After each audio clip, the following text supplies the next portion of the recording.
بسم اللہ الرحمن الرحیم الحمد للہ رب العالمین والصلاة والسلام علی سید الانبیاء والمرسلین وعلی آلہ وصحبہ اجمعین۔ آج کی نشست انشاءاللہ رب العالمین ہم اربعین نبویہ شریف کے حوالے سے ذکر کریں گے۔ اربعین نبویہ شریف کے دروس انشاءاللہ رب العالمین ہم اس رمضان میں مکمل کریں گے۔ سب سے پہلے اربعین نووی اور مصنف اربعین نووی کے حوالے سے ذکر کروں اور اس کی تعریف اور وغیرہ وغیرہ۔ اربعین کے مصنف ہیں امام نووی۔ آپ کا پورا نام جو ہے وہ ہے، آپ کو شیخ الاسلام اور علم الاولیاء محی الدین یہ آپ کے لقب ہیں۔ ابو زکریا آپ کی کنیت ہے۔ یحییٰ بن شرف بن مری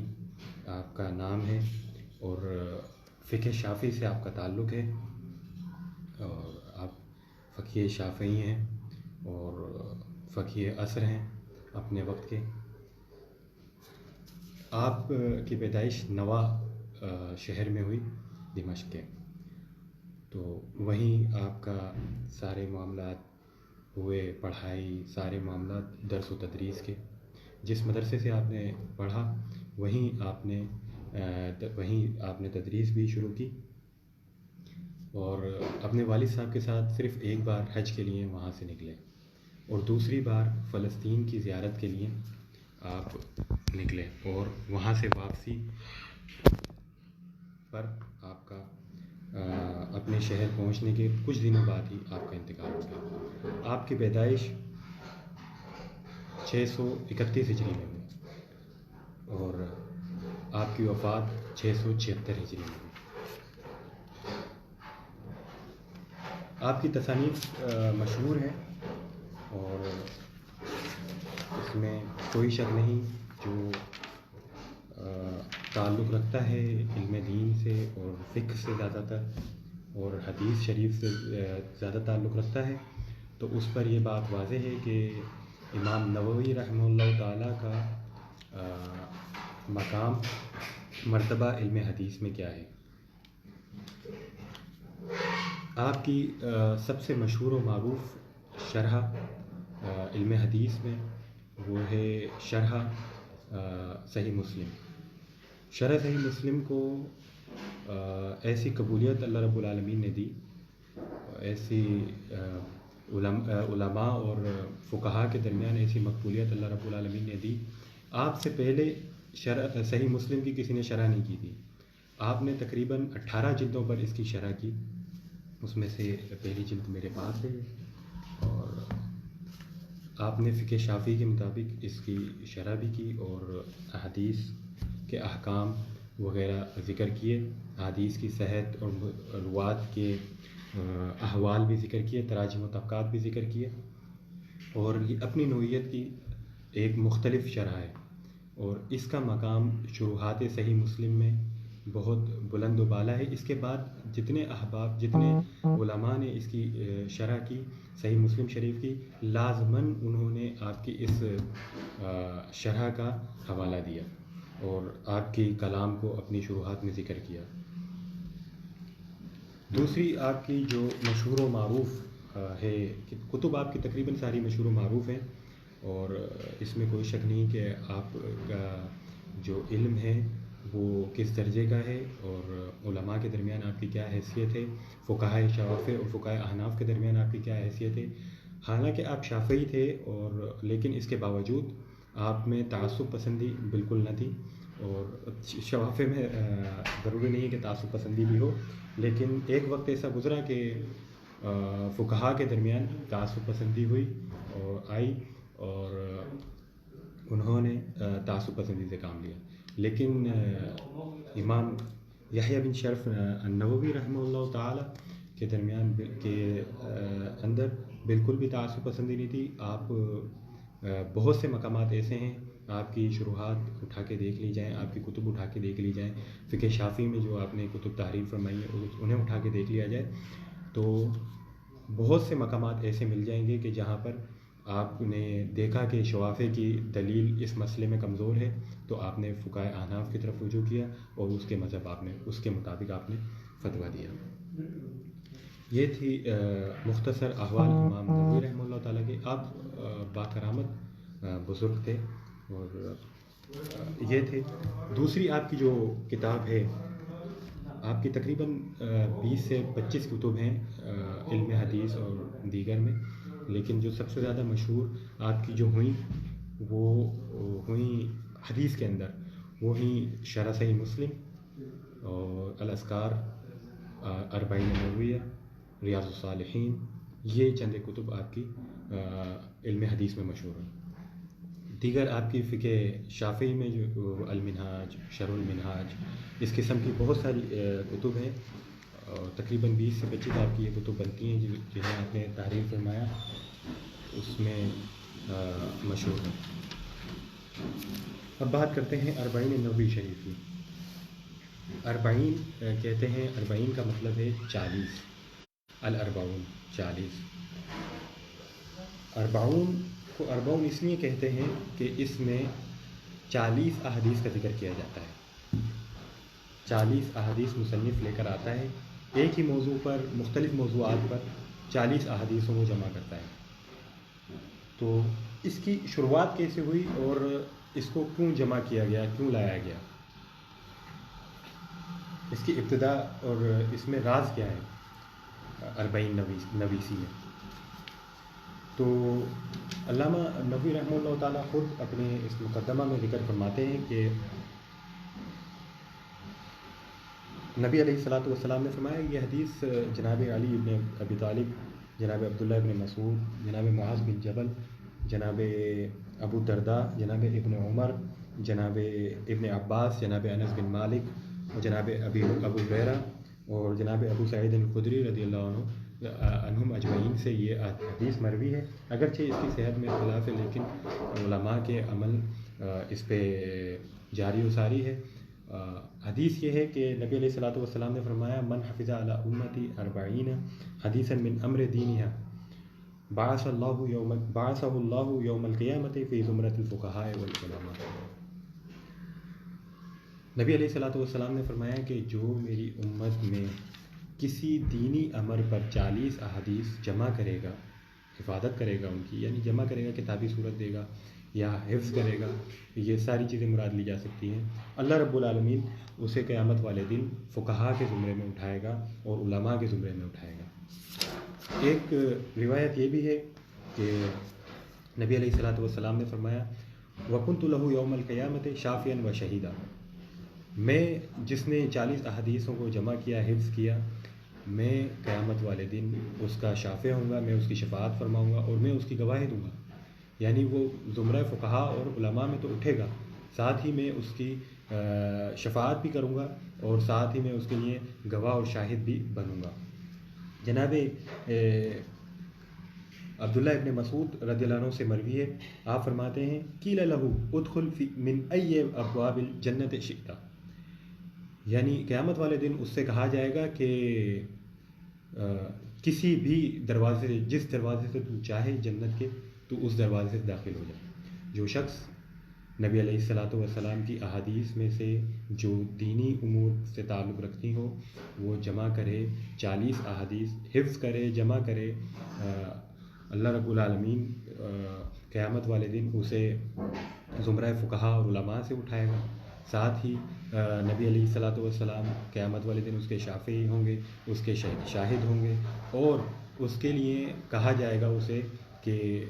جس دروازے سے جنت کے تو گزرنا چاہے، جنت میں داخل ہونا چاہے تو داخل ہو جائے۔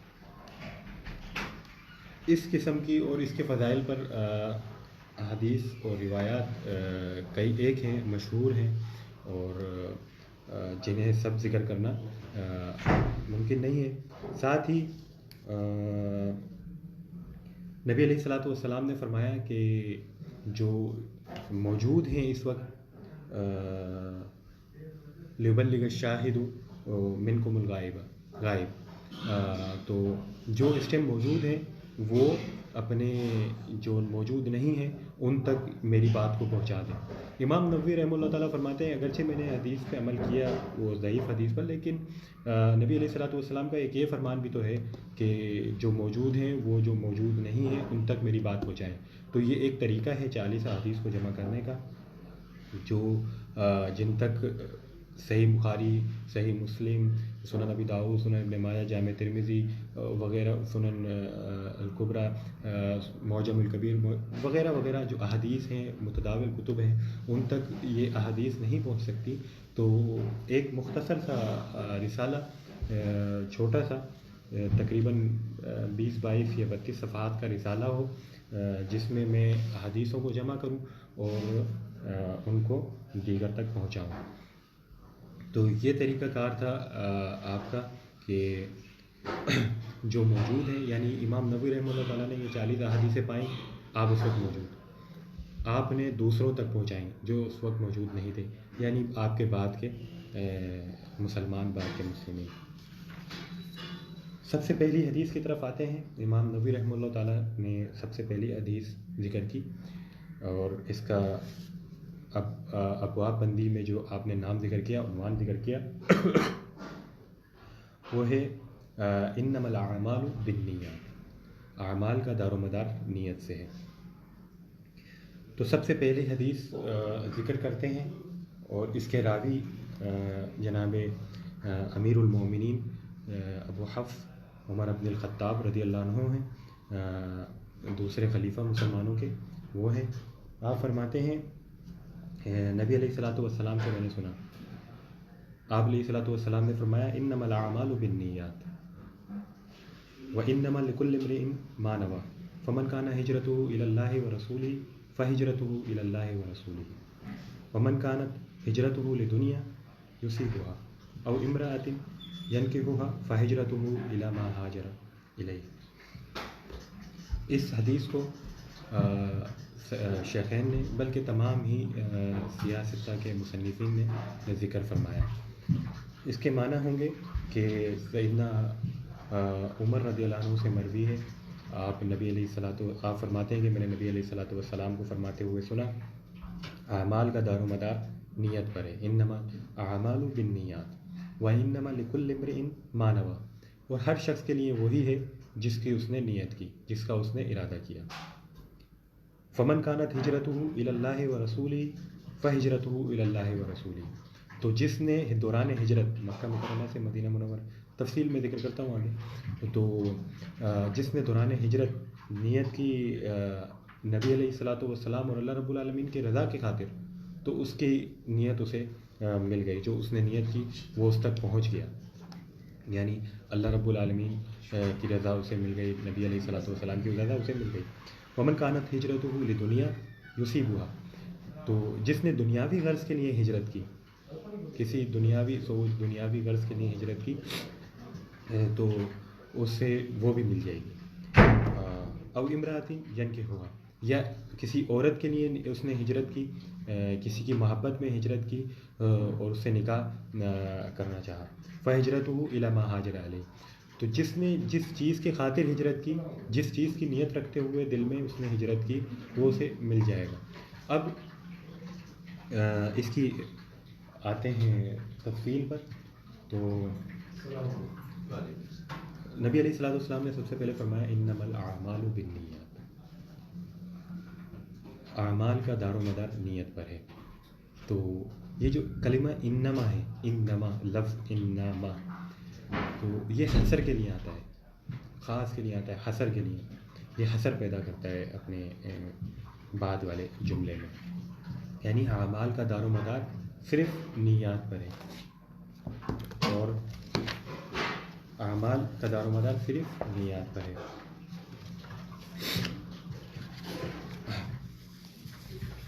تو بغیر نیت عمل مقبول ہے یا نہیں، اور انسان جس چیز کی نیت کرتا ہے اور وہ اس تک نہیں پہنچ پاتا، کسی کام کی نیت کی اور وہ اس کام کو نہیں کر پایا، تو کیا اس کی نیت کا اس کو کوئی فائدہ ہوگا؟ اور کسی شر کی نیت کی اور وہ شر نہیں کر پایا تو کیا اس نیت کا اس کو نقصان ہوگا؟ یہ ساری باتیں ابھی ذکر کی جاتی ہیں۔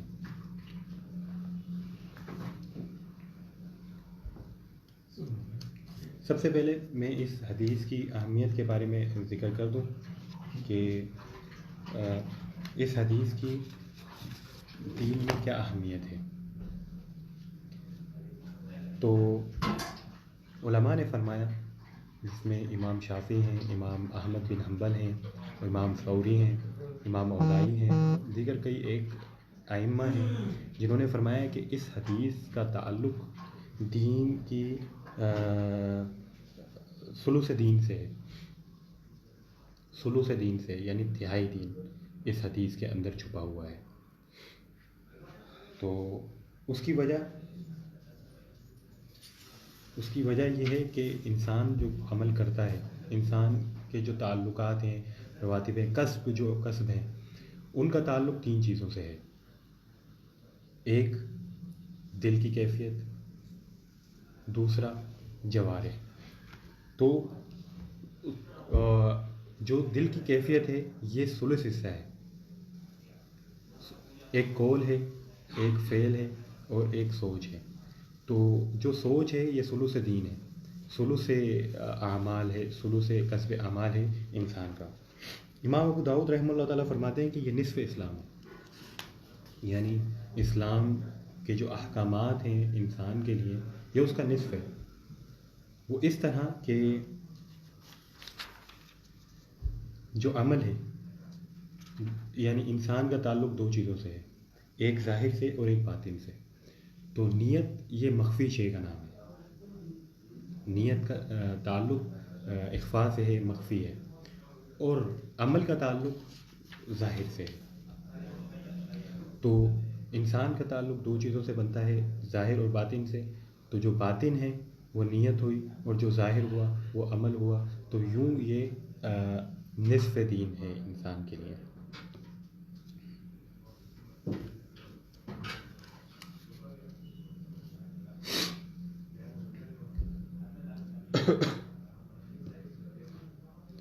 علماء نے کئی ایک علماء نے اپنی کتاب کی ابتدا اس حدیث سے کی، صرف اس حدیث کی اہمیت کے پیش نظر۔ اور وہ اہمیت کیا تھی میں ذکر کرتا ہوں کہ انما الاعمال بالنیات۔ سیدنا امام بخاری رحمہ اللہ تعالیٰ نے اس حدیث سے اپنی کتاب کی ابتدا کی۔ امام نووی رحمہ اللہ تعالیٰ نے اپنی 40 اس سے ابتدا کی۔ اپنا الاذکار کی کتاب جو کتاب الاذکار ہے اس کی ابتدا اس حدیث سے کی، اور جو خود 40 نوویہ ہے اس کی ابتدا اس سے کی، ریاض الصالحین کی ابتدا اس سے کی۔ تو یہ کئی ایک کتب ہیں جو علماء نے ابتدا میں یہ حدیث ذکر کی۔ اس کی وجہ یہ بیان کی جاتی ہے کہ اس حدیث کا تعلق نیت سے ہے، مخفی چیز سے ہے، پوشیدہ چیز سے ہے۔ تو جب طالب علم یا علم حدیث کا مطالعہ رکھنے والا شخص، ذوق رکھنے والا شخص، وہ جب کتاب کھولے اور پہلی حدیث ہی یہ پڑھے تو وہ اپنی نیت کی اصلاح کر لے، وہ اپنی نیت ہی کی ابتدا میں اصلاح کر لے کہ اس کی نیت کس لیے ہے۔ تو ابھی ذکر کرتے ہیں آگے کہ اس حدیث میں جو مخفی امور ہیں وہ کیا ہیں۔ نبی علیہ الصلوۃ والسلام نے فرمایا انما الاعمال بالنیات وانما لکل امرئ ما نوى فمن كان هجرته الى الله ورسوله فهجرته الى الله ورسوله ومن كانت هجرته لدنيا يصيبها او امرأة ينكحها فهجرته الى ما هاجر إليه۔ انسان کی جو نیت ہے اس کو اس کے حساب سے ہی ملے گا، اس کو اجر اس کے حساب سے ہی ملے گا۔ وہ اس طرح کہ نبی علیہ الصلوۃ والسلام فرما رہے ہیں کہ جس شخص نے جو ہے مکہ مکرمہ سے ہجرت کی مدینہ منورہ شریف کی طرف اللہ اور اس کے رسول کی رضا کی خاطر، تو اس نے اللہ اور اس کے رسول کی رضا کو پا لیا۔ فمن كانت هجرته الى الله ورسوله فهجرته الى الله ورسوله، جس نے ہجرت کی ان 2 کی رضا کی خاطر تو اس نے اس کو پا لیا۔ ومن كانت هجرته لدنيا يصيبها، جس نے دنیاوی معاملات کے لیے دنیاوی خواہشات کی پیروی کرتے ہوئے ہجرت کی تو اس کو وہ ملے گا۔ او امرأۃ،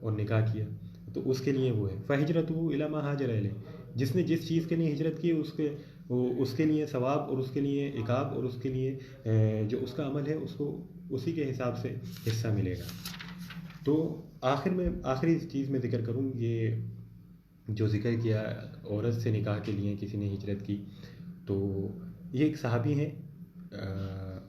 جنہوں نے ایک عورت کی محبت کے خاطر ہجرت کی تھی، اور وہ ان سے محبت کرتے تھے، اور اس عورت نے ہجرت کی تو آپ نے بھی ہجرت کر لی اور پھر ان کا نکاح ہو گیا۔ تو صحابہ کے درمیان آپ کا جو مشہور ہو گیا نام وہ ہو گیا مہاجر ام قیس، مہاجر ام قیس۔ تو کئی علماء نے ذکر کیا کہ یہ حدیث ان کے لیے ہے کہ انہوں نے اس عورت کی محبت میں ہجرت کی، اگرچہ جو ہجرت اس وقت پہ فرض تھی ہجرت کرنا مکہ مکرمہ سے مدینہ منورہ کی طرف، انہوں نے وہ فرض ادا کر لیا، لیکن کیا وہ ہجرت ان کی اللہ اور اس کے رسول کے لیے تھی یا دنیاوی امر کے لیے تھی، یا عورت سے نکاح دنیاوی امر؟ تو صحابہ یہ کہتے ہیں کہ انہوں نے جو ہجرت کی تھی وہ ام قیس سے نکاح کے لیے کی تھی، لہٰذا ان کا نام ہی مہاجر ام قیس پڑ گیا۔ الفتوحات الربانیہ وغیرہ میں یہ قصہ مشہور ہے اور تفصیل سے مذکور ہے۔ تو یہ کچھ فوائد کہیں یا شرح کے انسان کی اس حدیث کا جو مدار ہے پوری وہ ہے نیت سے، انسان کی جیسی نیت ہوتی ہے اس کا ثواب اس کو عقاب ویسا ہی ملتا ہے۔ اب آتے ہیں اس جیسی حدیث کئی ایک ہے کہ اللہ رب العالمین نبی علیہ الصلوۃ والسلام نے فرمایا کہ جو حشر ہوگا لوگوں کا وہ ان کی نیات پر ہوگا۔ اللہ رب العالمین خود فرماتا ہے کہ میں جو ہے تمہارے دلوں کو دیکھتا ہوں، اور دلوں سے مراد وہ نیات ہیں جو قلبی کیفیت کا نام ہے اور ارادے کا نام ہے۔ ایسی بہت سارے مسائل فقہیہ کا تعلق اس حدیث سے ہے، اور علماء نے مستقل اس پر کتب تحریر فرمائی ہیں اور اپنی کتب کے اندر اس کا ابواب کو مرتب فرمایا ہے اور عنوان دیا ہے الاعمال بالنیہ کے نام سے اور انما الاعمال بالنیات کے نام سے۔ تو سب سے پہلے یہ حدیث جو اشارہ کرتی ہے جس جانب، وہ کرتی ہے کہ انسان کو اپنی نیت بالکل صاف رکھنی چاہیے، انسان اپنی نیت بالکل صاف رکھے اور اس کی جو مطمع نظر ہو، اس کا جو ہدف ہو وہ ہو اللہ اور اس کے رسول کی رضا اور اس کی پیروی۔ تو خود اس حدیث میں جیسے ذکر ہوا کہ ومن کانت ہجرتہ الی دنیا یصیبھا، تو جس نے دنیاوی امر کے لیے ہجرت کی وہ اسے وہی ملے گا، اور جس نے اللہ اور اس کے رسول کی رضا کے خاطر ہجرت کی اسے وہ ملے گا۔ تو سب سے پہلے اپنی نیت میں تبدیلی لائی جائے، وہ اس طرح کہ جو نیت ہے اس کو فارق بھی کہا جاتا ہے، عادت اور عبادت کے درمیان فرق کرنے والی چیز نیت ہے۔ وہ اس طرح کہ آپ کی روز مرہ کی ہماری کئی ایک ہوتی ہیں عادتیں ہوتی ہیں،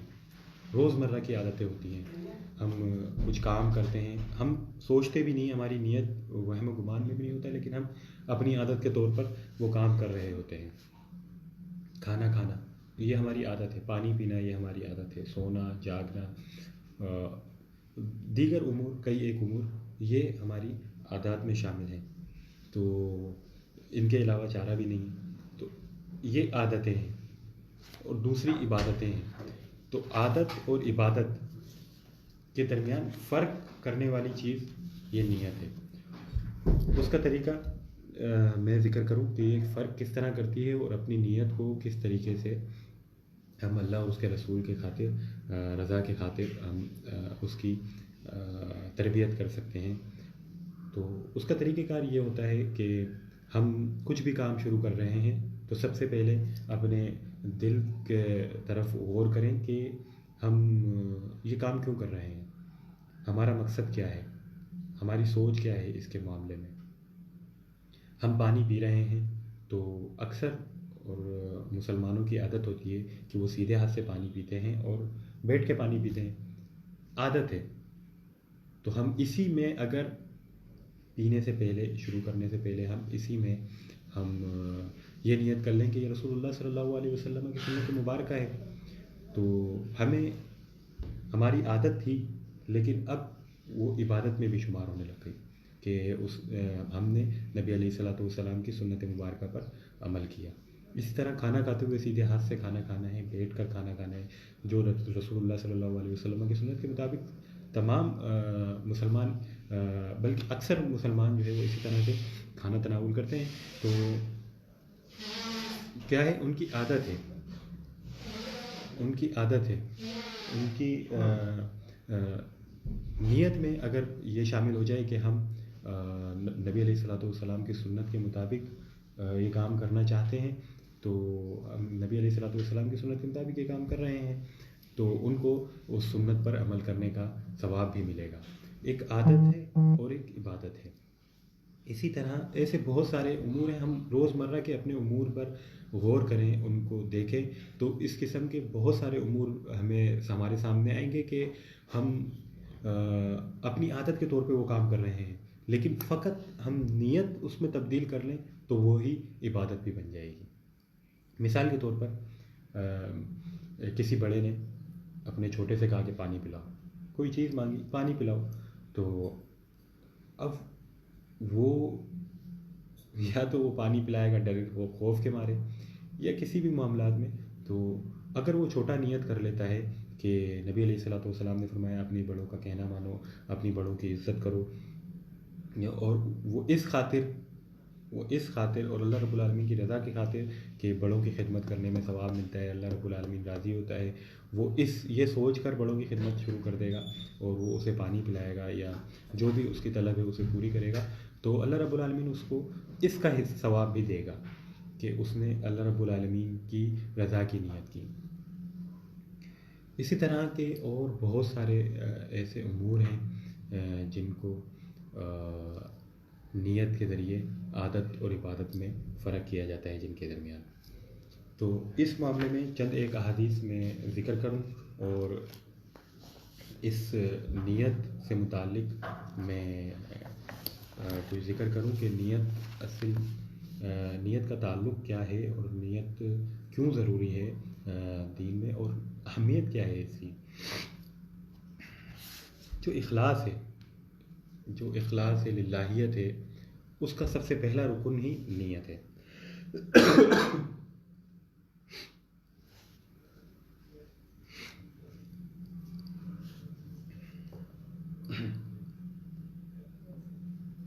حدیث شریف میں آیا کہ آدمی کی اقسام 4 قسم کی ہیں، جو انسان ہے اس کی اقسام 4 قسم کی ہیں۔ پہلی یہ کہ ایک شخص کے پاس علم بھی ہے، مال و دولت بھی ہے، اب وہ اپنے علم کے مطابق مال و دولت کو خرچ کرتا ہے، مال بھی ہے، علم بھی ہے، اور اس علم کے مطابق مال کو خرچ کرتا ہے۔ تو دوسرا شخص ہے، وہ اسے دیکھتا ہے، کہتا ہے یا رب کاش تو مجھے ایسا علم دے، کاش تو مجھے ایسا مال دے، میں بھی اس کو اسی طریقے سے خرچ کروں۔ حدیث میں آیا کہ ان دونوں کا درجہ برابر کا ہے، ان دونوں کو ثواب برابر کا ملے گا۔ ایک طرف وہ مال خرچ کر رہا ہے، دوسری طرف وہ فقط نیت کر رہا ہے، وہ کہہ رہا ہے یا رب مجھے اس کے برابر کا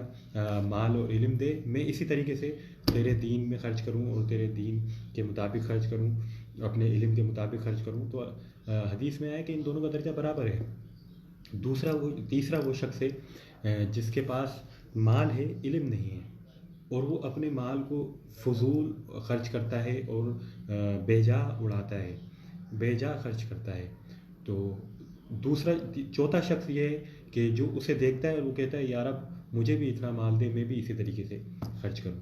تو حدیث میں آئے یہ جو آخر والے دو ہیں، تیسرا اور چوتھا، ان کا درجہ بھی برابر ہے، اور ان کا جو عقاب ہے اور عذاب ہے ان کو بھی برابر کا ملے گا۔ دیکھیں کہ پہلے والے دو جو تھے اس میں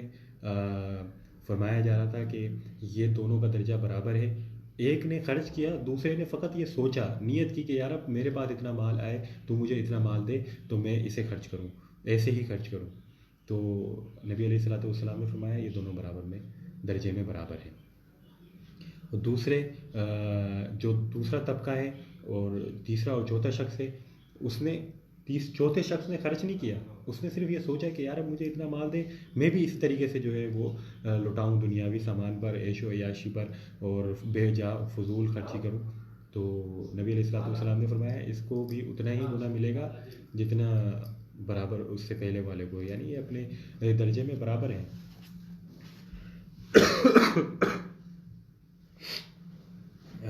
بنی اسرائیل کا ایک شخص کا واقعہ ہے کہ بنی اسرائیل میں ایک شخص تھا اور قحط سالی کے درمیان قحط سالی ہوئی، اس کی نظر ایک ریت کے ٹیلے پہ پڑی. تو ریت کے ٹیلے پہ پڑی، قحط سالی کا موسم تھا، تو اس نے سوچا یار اب تو مجھے اس ریت کے ٹیلے جتنا غلہ اناج دے گا تو میں اسے تیری راہ میں خرچ کروں گا اور تیرے بندوں پر خرچ کروں گا. موجودہ جو نبی تھے موجودہ نبی جو تھے ان پر وحی ہوئی اور انہوں نے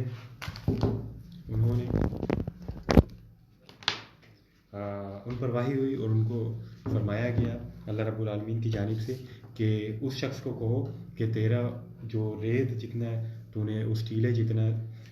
صدقہ کا ارادہ کیا تھا اللہ رب العالمین نے اسے قبول فرما لیا. تو وہ شخص کہہ رہا ہے میں نے تو اسے خرچ بھی نہیں کیا. تو اللہ رب العالمین کی کے ہاں اس کی بارگاہ میں نیتیں دیکھی جاتی ہیں اور نیتوں کے حساب سے اس کو ثواب دیا جاتا ہے. ایسے ہی حدیث میں اس قسم کے کئی ایک مقام اور کئی ایک واقعات موجود ہیں کہ نبی علیہ الصلوۃ والسلام نے فرمایا جو شخص کسی عورت سے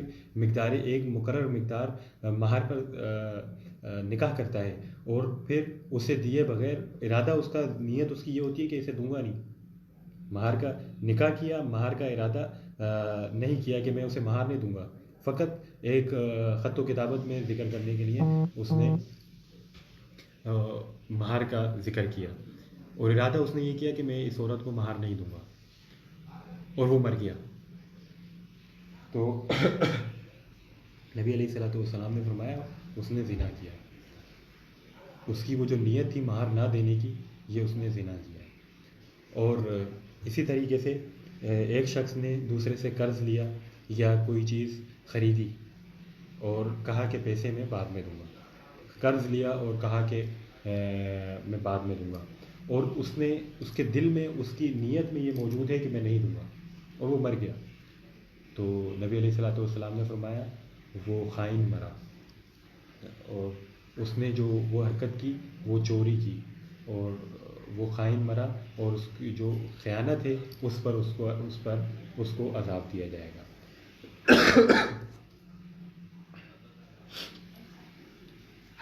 اسی طریقے سے احادیث میں آیا کہ بندوں کے اعمال اللہ رب العالمین کے سامنے پیش کیے جا رہے ہیں، فرشتے پیش کر رہے ہیں،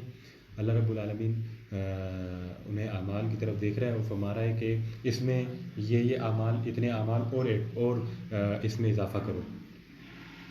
فرشتے کہتے ہیں یا رب اس نے تو یہ عمل کیا ہی نہیں ہے. اللہ رب العالمین فرماتا ہے کہ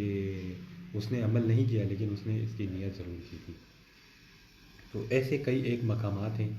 جہاں ہم فقط اپنی نیت پر غور کریں اور جو ہمارے روزمرہ کے کام ہیں ہم روز کرتے ہیں وہ کام، ہم سونے جا رہے ہیں تو ہم یہ نیت کر لیں کہ میں اس لیے سو رہا ہوں تاکہ میں اٹھ کر پھر جو عبادت کرنی ہے نیند اس میں جو ہے وہ غلبہ نہ آئے اور نیند اس میں خلل پیدا نہ کرے، تو سونے کا بھی ثواب ملے گا. ایسے ہی حدیث شریف میں آیا کہ ایک شخص نیت کرتا ہے سونے کی اور صرف یہ نیت کرتا ہے کہ میں اس لیے سو رہا ہوں تاکہ میں تہجد میں اٹھ کر تہجد میں پڑھ سکوں. وہ لیٹا اور اس کی آنکھ لگ گئی اور وہ نہ اٹھا. تو حدیث میں آیا کہ اس کے لیے اس تہجد کا ثواب لکھا جائے گا، گویا کہ اس نے وہ پڑھی. تو ہم اپنے روزمرہ کے معاملات اور عادات پہ غور کریں تو ہمیں بخوب اندازہ ہو جائے گا کہ ہم ایک کام کرتے ہیں، بس ہم نیت الگ کر لیں تو ہمارا جو نامہ اعمال ہے اس میں ثواب کا اضافہ ہو جائے گا. ہم پڑھتے ہیں، ہم بہت سارے کام کرتے ہیں، تو فقط نیت کی تبدیلی سے وہ عبادت بن جائے گی، عادت عبادت بن جائے گی. تو اللہ رب العالمین سے دعا ہے وہ کریم ہماری نیت کو اس میں اخلاص پیدا فرمائے، ہمارے دلوں میں اخلاص پیدا فرمائے، اور ہمارے جو اعمال ہیں اس میں ہماری نیت کو صالح رکھے، اور ہمارے اس جو سلسلہ کار ہے اس میں استقامت عطا فرمائے. اور جو فقیر مریض ہے اللہ رب العالمین شفا عطا فرمائے تمام احباب کو. جزاکم اللہ خیرا، وآخر دعوانا ان الحمد للہ.